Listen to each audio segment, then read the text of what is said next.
여러분 평안하셨습니까? 참 좋은 아침입니다. 늘 새롭게 하나님께서는 우리에게 새날을 주시는 것이죠. 우리가 새날로 맞이하는 것이 가장 쉬운 일이면서도 사실은 가장 어려운 일이기도 합니다. 우리가 영적으로 깨어 있지 아니하면 새날로 맞이하기가 어려운 것이죠. 또 우리가 흐르는 시간을 바라다 볼 때에 우리는 깨어 있어야 한다는 생각과 더불어서 매 순간순간을 새롭게 또 주님 따라 가치 있게 살고자 노력하게 되는 것입니다.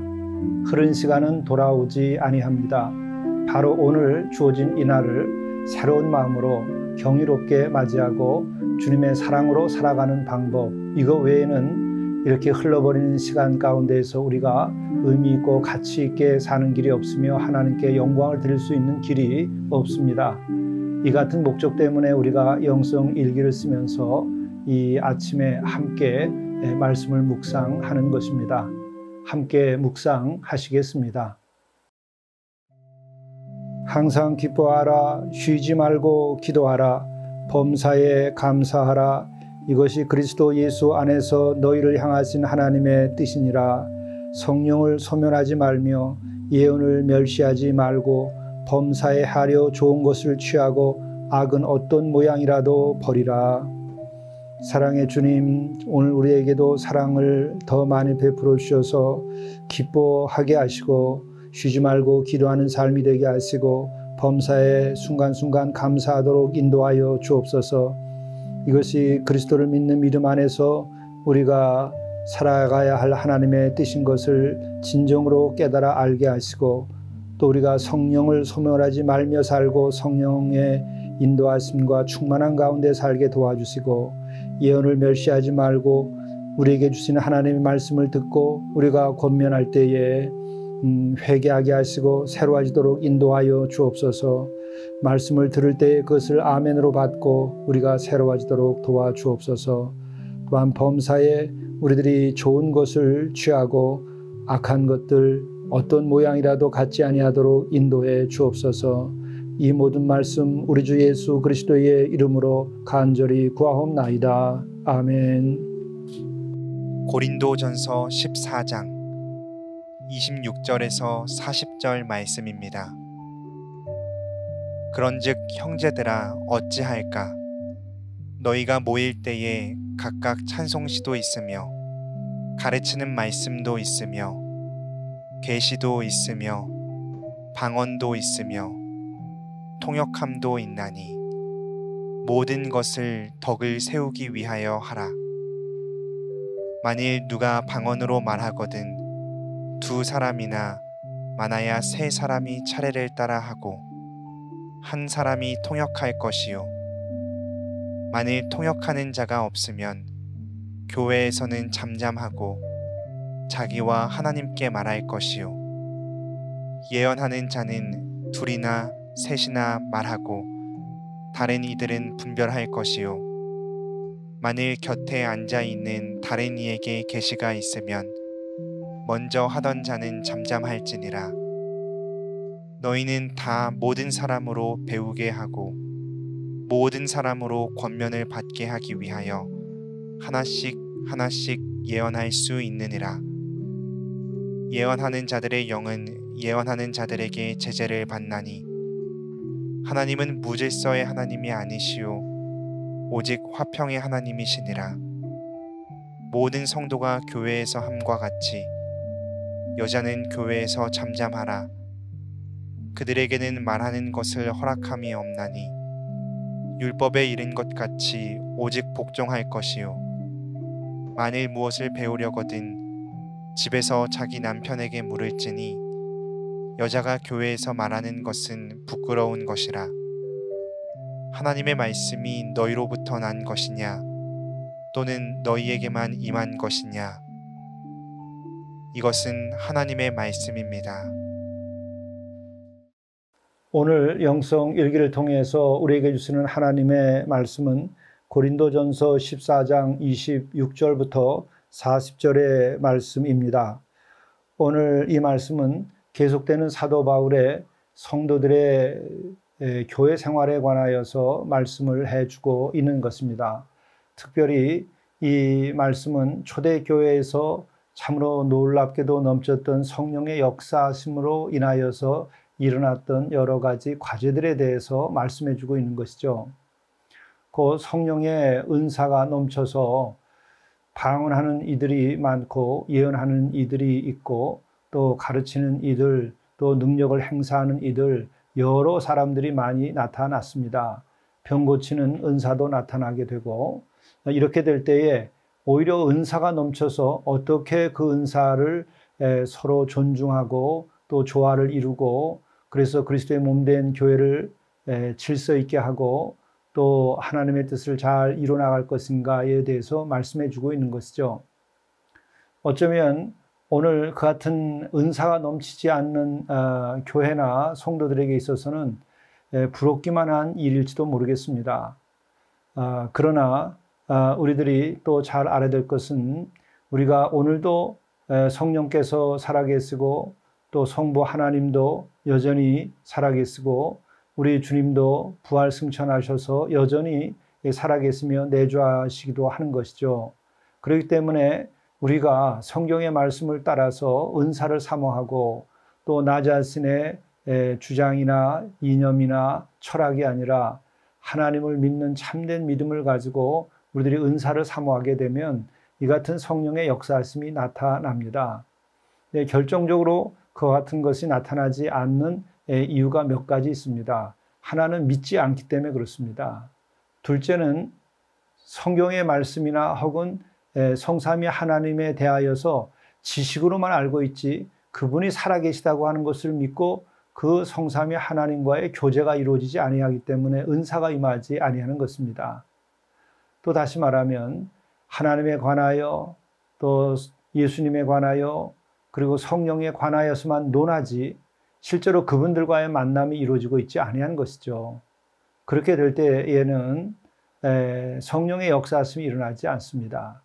또 한 가지 우리가 사회적인 의식을 가지고 또 이념을 가지고 이 시대에 교회가 해야 될 일이 뭐냐 할 때에 성삼위 하나님께서 생각하시고 이 시대에 요구하는 것이 아니라 이 세상이 요구하는 것에 맞추는 그런 사회 인문 이러한 지식의 차원에서 혹은 그런 사회 의식 차원에서 신앙을 요구하고 그것에 맞추려고 하면은 성령의 역사심이 일어나지를 않습니다. 그것은 이념과 세상에 종속되는 것이죠. 물론 우리는 이 세상에서 예수 그리스도의 살아계심과 또 예수님의 사랑을 우리가 정말 증언을 할 필요가 있습니다. 세상에서는 그런 것을 요구하면서 교회에서 왜 사랑이 없느냐, 또 교인들이 왜 모범이 되지 못하느냐 이런 얘기는 하죠. 그러나 우리가 엄격하게 따지면 그것은 그들이 믿음 없이 세상에서 사회의식이나 혹은 윤리적 차원에서 이와 같은 것을 해야 된다고 생각하는 겁니다. 그것에 그냥 맞추려고 하면은 성령의 역사심이 일어나지 않습니다. 우리는 바로 하늘과 땅의 모든 일들은 하나님의 주권 아래에 있는 것입니다. 인간의 역사의 시작과 마지막도 하나님의 주권 아래에 있는 것입니다. 세상이 그 하나님의 말씀과 주권 아래서 올바로 가야 하는 것이죠. 우리가 성도들이 그 같은 것을 알고 정말 하나님과의 깊은 교제를 나누면서 우리가 주님의 말씀과 또 주님의 사랑을 우리가 깨달아 알고 그것을 흠뻑 받아서 실천하면은 세상이 할 수 없는 것을 하게 되고 세상 사람들이 요구하는 수준이 아니라 그들은 상상도 할 수 없는 사랑을 실천할 수 있으며 세상에 평화를 가져올 수 있는 것입니다. 또한 성령의 은사를 받게 되면 성령의 9가지 열매를 생각해 보더라도 어떻습니까? 사랑과 평화와 기쁨이 충만한 영혼들이 또 다른 영혼들을 그렇게 만들 수 있게 되는 것이죠. 그리고 이와 같은 삼위 하나님의 살아계심을 우리가 경험하고 그분의 말씀을 따르고 십자가의 사랑을 가지고 십자가를 지고 살아가면 세상이 요구하는 것이 아니라 세상 사람들이 우리에게 딸려오게 되는 것이죠. 이것이 바로 초대교회에 일어났던 일들입니다. 그러므로 우리는 여전히 초대교회와 같이 오늘도 살아계신 성삼위 하나님과의 깊은 교제 속에서 우리가 회개하고 새 사람이 되고 또 은사를 사모하고 성령께서 우리를 인도하셔서 우리가 거룩하게 되고, 그래서 우리들이 한 하나님, 한 성령, 한 주님 안에서 우리가 일치되면서 각 지체로서 거룩한 은혜를 입고 은사를 따라서 우리가 행하게 되면 이 세상을 진정으로 변화시킬 수 있습니다. 이 세상이 사람의 생각으로 변화될 수 있는가? 얼마만큼 변화되고 있는 것이죠. 우리는 하나님의 나라 그 의를 구해야 됩니다. 예수 그리스도의 평화가 진정한 평화입니다. 로마의 평화가 진정한 평화가 아니었습니다. 그러나 오늘날은 그 예수님의 살아 역사하심이 약화됐기 때문에 우리 교회가 평화의 일을 다 감당하지 못해서 오히려 그게 문제인 것이죠. 문제의 해결은 거기서부터 해결을 하도록 노력을 해야 됩니다. 그러므로 오늘 데살로니가 전서 5장에 나오는 말씀에도 성령을 소멸하지 말며 예언을 멸시하지 말고 범사에 좋은 것을 취하고 악은 어떤 모양이라도 버리라. 이렇게 우리가 성령을 소멸치 아니하기를 원하는 가운데에서 삼위 하나님의 역사 속에서 세상을 평화롭게 만들어가고 세상을 의롭게 만들어 가야 하는 것이죠. 이제 그런 면에서 필요한 것은 교회가 살아나야 되는데, 교회가 살아나는 것은 우리들의 단순한 주의 주장, 우리들의 무슨 해결책, 대안으로 되는 게 아니라 성삼위 하나님께서 우리에게 나타나 주시고 우리를 통치해 주시고 우리가 그에 순종하고 그분의 역사가 나타나야 되는 것이죠. 그렇게 될 때는 교회가 교회답게 되고 그 교회가 이 세상을 하나님의 나라로 선포하면서 변화시켜 나가게 되는 겁니다. 세상이 그렇게 대단한 것이 아니죠. 다 자기의 이익을 구하는 것이 세상이고, 또 이 세상이라는 것이 자기의 권력, 권세 다 여기에 지금 매몰되어 있지 않습니까? 오히려 그것을 회개시키고 우리가 가난한 마음과 또 의로운 마음과 그리고 겸손한 마음과 이런 것들을 우리가 보이고 우리들이 사랑의 질서를 세워야 하는 것이죠. 그것은 세상에서 만들 수 없습니다. 우리 주께서 주셔야 되는 것이죠. 우리가 그 무기를 가지면 이 세상의 폭력적인 무기를 내려놓게 하고 사랑으로서 세상을 변화시킬 수 있는 것입니다. 이것이 되려고 하면 살아계신 성삼위 하나님으로부터 우리가 은혜를 입고 은사를 구해야 됩니다. 초대교회는 이것이 너무나 넘쳐서 오히려 무질서하게도 됐는데 오늘 거기에 대해서 말씀하고 있습니다. 형제들아 어찌할까? 너희가 모일 때 각각 찬송시도 있으며 가르치는 말씀도 있으며 계시도 있으며 방언도 있으며 통역함도 있나니. 이렇게 은사가 많았습니다. 교회에서 모이면 찬송의 시가 절로 마음속에 쏟아져 나와야 되고, 또 말씀이 넘쳐야 되고, 또 계시도 있고 방언도 있고 거기에 따른 통역함도 있어야 된다는 거죠. 근데 이런 것들이 당시에 넘쳤습니다. 그런데 이것이 넘치니까 사도 바울이 얘기하는 것입니다. 이 모든 것이 넘치니까 이제 질서 있게 해라. 덕을 세우는 데 목표를 삼아라. 그러니까 서로가 받은 은사, 은혜를 막 쏟아내려고 하지 말고 그것을 잘 간직하고 있다가 그것을 덕을 세우는 데 쓰도록 하라. 이 얘기하는 것입니다. 그리고 또 그래서 구체적으로 어떻게 하느냐. 방언과 예언과 계시를 받을 때 이렇게 하라. 곧 만일 누가 방언으로 말하거든 두 사람이나 많아야 세 사람이 차례를 따라하고 한 사람이 통역할 것이요. 방언을 할 때 그렇게 알아들을 수 있도록 통역도 해주라 하는 것이죠. 그리고 만일 통역하는 자가 없으면 교회에서는 잠잠하고 자기와 하나님께 말할 것이요. 통역을 해서 남들이 알아 이해할 수 없다고 한다면 잠잠히 조용히 하나님과 은밀하게 그 깊은 영적 교제를 나누라, 이 얘기를 하고 있는 것입니다. 그리고 예언하는 자는 둘이나 셋이나 말하고 다른 이들을 분별할 것이요. 예언이라고 하는 것은 어떤 거죠? 점치는 게 아니라는 것이죠. 예언은 하나님의 말씀을 전하는 것입니다. 그래서 예언은 하나님의 말씀을 전할 때에 위로의 말을 전하기도 하고 또 권면의 말을 전해서 회개하고 바로 세워지도록 또 하고, 또 그 예언의 말씀을 통해서 우리가 어떻게 해야 될 바를 바로 알게 되는 것이죠. 그것은 하나님의 말씀을 전하는 행위가 바로 예언이라는 것을 알고 점치는 거, 그런 데 빠져서는 안 됩니다. 그렇게 예언을 할 때는 그래서 역시 분별을 할 줄 알면서 예언을 하라고 하는 것입니다. 그리고 또한 계시는 어떻게 받아서 해야 되느냐. 만일 곁에 앉아있는 다른 이에게 계시가 있으면 먼저 하던 자는 잠잠할지니라. 누가 깊은 기도 중에 주시는 말씀이 있어서 그것을 얘기할 때에 또 다른 이가 그 상황에서 계시를 받게 될 때는 그 이야기를 좀 들어보도록 이렇게 권면하고 있는 것입니다. 그리고 너희는 다 모든 사람으로 배우게 하고 모든 사람으로 권면을 받게 하기 위하여 하나씩 하나씩 예언할 수 있느니라. 예언하는 자들의 영은 예언하는 자들에게 제재를 받나니. 그렇습니다. 예언을 할 때에 예언을 하는 사람이 그것을 조종할 수 있다는 것이죠. 방언은 어떤 때에는 막 쏟아져 나오면 자기도 어떻게 할 수 없이 그 방언을 기도 가운데 할 수 있습니다. 그러나 예언은 자기가 그 말씀을 하나님께로부터 들을 때에 그것을 바로 전할까 전하지 말까 이런 조정이 가능하다는 것이죠. 그렇기 때문에 결론은 33절입니다. 하나님은 무질서의 하나님이 아니요 오직 화평의 하나님이시라. 모든 성도가 교회에서 함과 같이. 자, 여기서 중요한 것은 하나님은 무질서의 하나님이 아니라 질서의 하나님이죠. 만물을 지은 것도 지으신 후에 모든 것에 무질서한 것에 질서를 세워주신 것이죠. 그러므로 우리가 교회 생활에서도 영적 생활에 있어서도 질서가 있어야 됩니다. 서로 존중하고 순서가 있고 또 서로 양보하고 또 전체를 보고 내가 행동해야 되고 그러는 것이죠.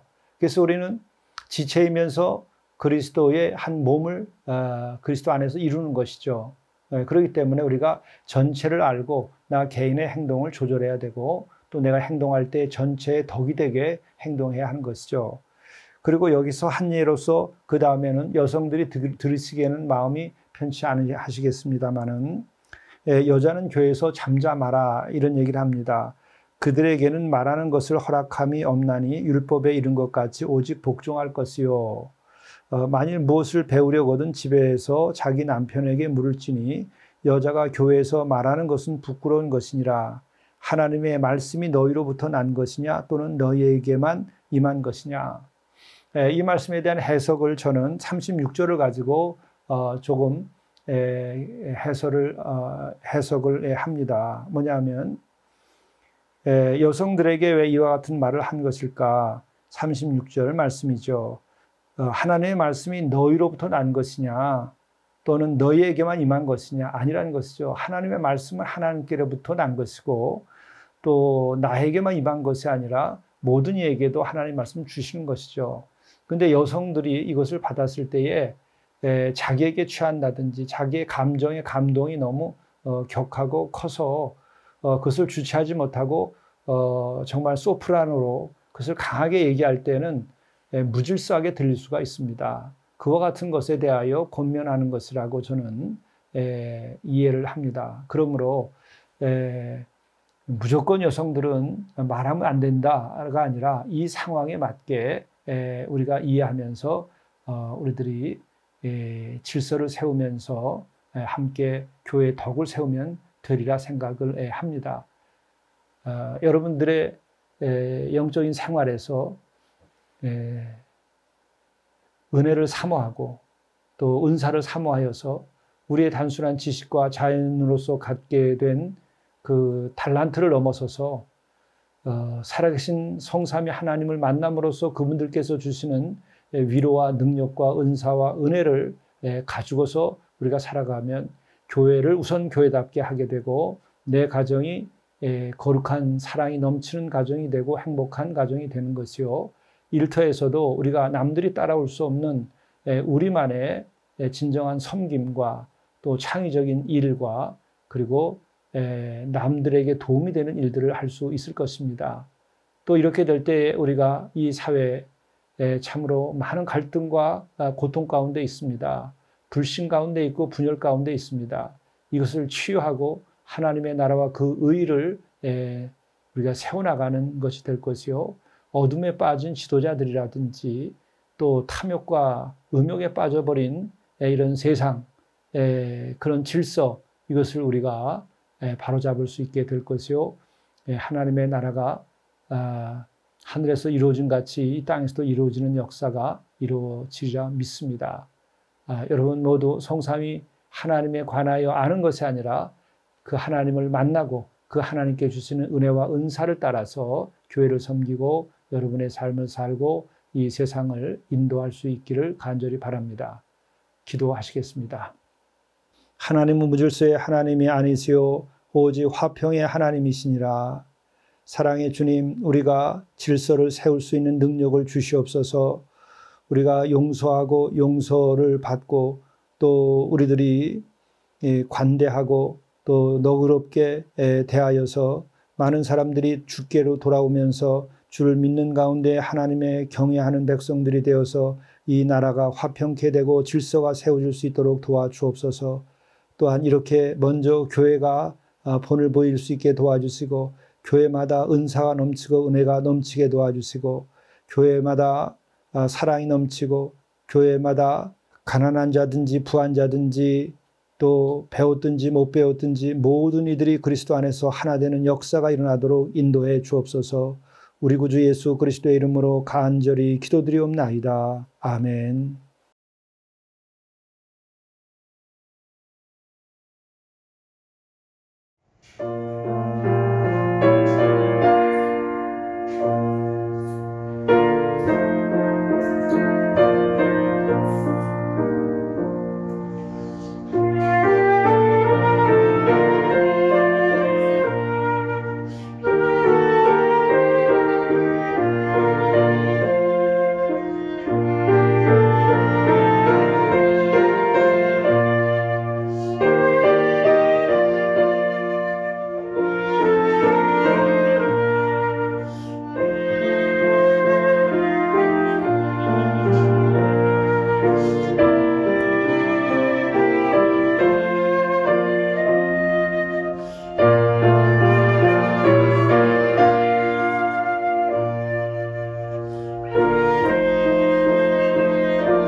내일 할 일을 우선순위에 따라 기록하십시오.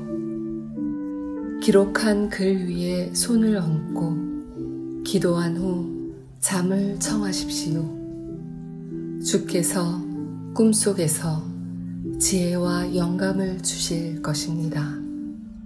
또한 쫓기지 않는 경이롭고 여유로운 아침을 맞이하게 될 것입니다.